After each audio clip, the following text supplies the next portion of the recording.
तो विश्वामित्र बोले हैं इसलिए आप हमें राम लक्ष्मण को दे दो। तो उत्तर दिया महाराज अगर मानते नहीं हो तो आप ले जाओ, ले तो जाओ, लेकिन हमारे बच्चों का ध्यान जरूर रखना प्रभु।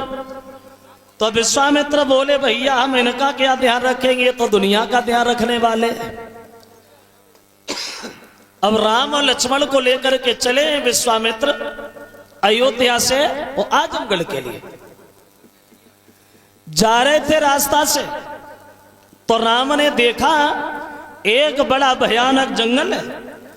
उस जंगल में सामने से एक विशाल रूप की पहाड़ जैसी स्त्री आ रही है, बहुत लंबी चौड़ी।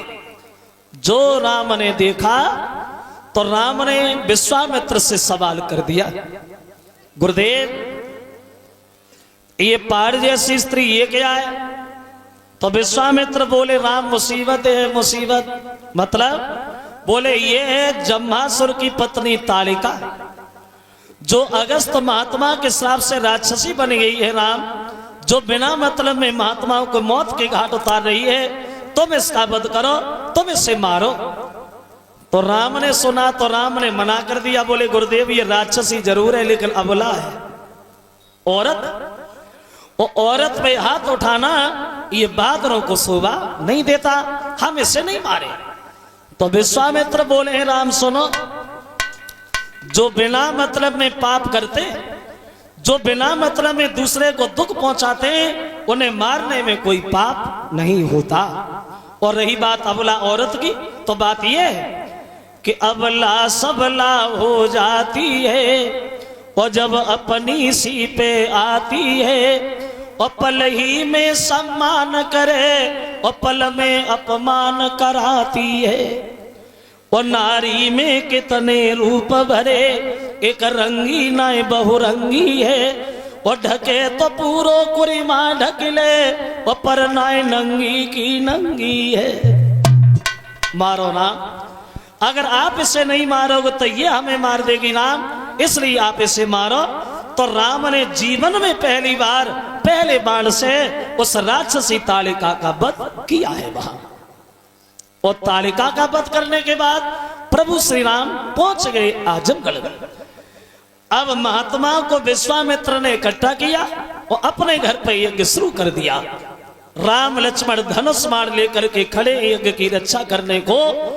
जब स्वाहा स्वाहा की ध्वनि राक्षसों के कानों में गूंजी भक्तो, तो यज्ञ का विध्वंस करने के लिए राक्षस सब दौड़े। तो राम ने देखा, हंसने लगे, आ तुम्हारे तो इंतजार में खड़े हम। अब हुआ ऐसा कि स्वाहा स्वाहा की ध्वनि सुनेंगे अब राक्षस सभी उमड़ आए।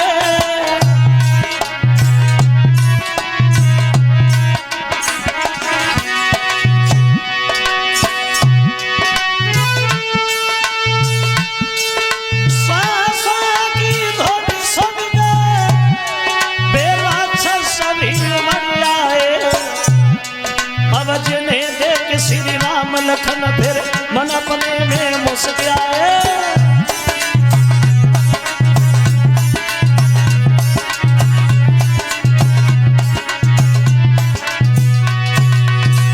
वो दशा बनी पतझड़ के मौसम जैसे वृक्षों से पत्ता झड़ते हैं, तीर ही श्री राम के बाणन पे राक्षस गिरते हैं।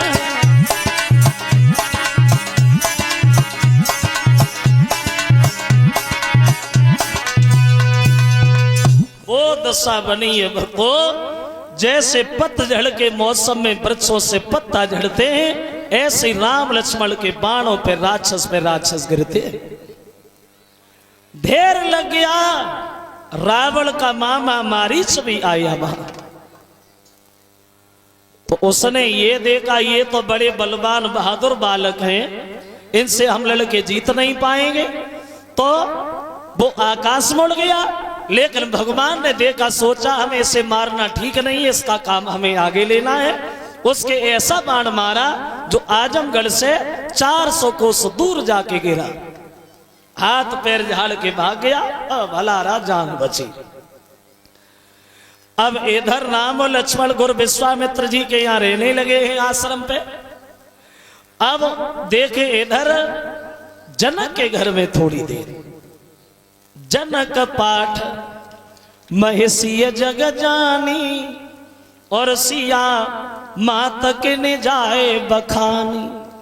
जनक के घर में, इन जनक के घर में इनके एक लड़की थी जिसका नाम था सीता। और ये जनक जो थे ये हर्षरोमा के पुत्र थे, और ये जनक 10 भाई थे।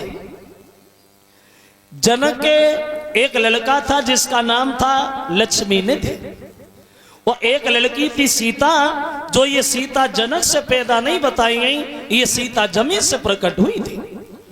तो इन सीता ने एक दिन वो काम करके दिखाया जो दुनिया भर में कोई भी बहादुर नहीं कर सका। कौन सा? इन जनक के घर में एक भगवान भोले बाबा का धनुष रखा हुआ था, और ये धनुष इतना वजनीक था कभी कोई बहादुर नहीं हिला पाया। लेकिन एक दिन सीता ने उस धनुष को उठा लिया। बचपन में, छोटी सी उम्र में, तब सीता की उम्र थी 5 साल 5 महीना 7 दिन की। जो ये धनुष दधीच महात्मा की रीढ़ की हड्डी का बना हुआ था, पिना की हड्डी का। और ये धनुष कब बना था?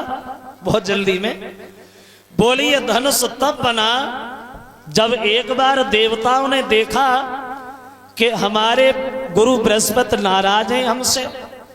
तो किसी बात के कारण जब देवताओं के गुरु नाराज हो गए तो राक्षसों ने देखा कि मौका बढ़िया है, जब गुरु नाराज है तो इनकी सहायता कौन करेगा। तो देवताओं के ऊपर राक्षसों ने धावा बोल दिया।